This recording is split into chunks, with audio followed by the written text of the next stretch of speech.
Sorry, and just to follow up on a point Yeah. that you said, oh, I don't have stories to tell. Right. And I think that because maybe they don't have that observational role, or they don't play that role, and they think like, oh, nothing ever exciting happens to me. Right.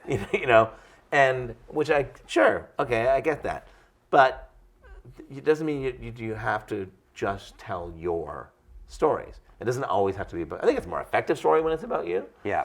But there are so many amazing stories out there that could be told through your lens. Okay. And do you know these guys? Blue Man Group. Blue Man Group, very good. Yeah. Have you ever seen the show? I have twice.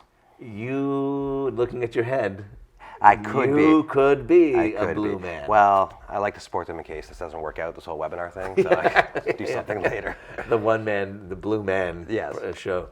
Well, what I love about this is that Blue Man Group, which is now this, multi-billion-dollar Yes. worldwide entertainment company, started. These are the three original guys, and they were roommates in New York. Okay. And in 1989, they kind of hated the 80s as a decade. Right. And so they said, 1989, they said, let's give the 80s as a decade a send-off. So we're going to do a funeral procession through Central Park.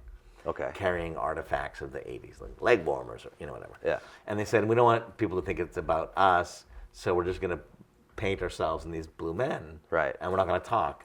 And so people will focus on the artifacts. Well, what actually happened was that people were really intrigued by those dudes. Right. And they started to interact with the blue man. And they said they wouldn't talk, so they weren't talking. They started doing street theater.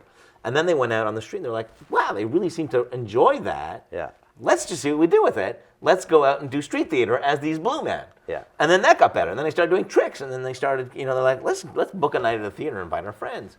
And they did that. And then so on and so forth. And now, however many years later, right, it's now this worldwide entertainment company. Well, two lessons for me there. One, it's not like they had this amazing goal to become a global entertainment powerhouse.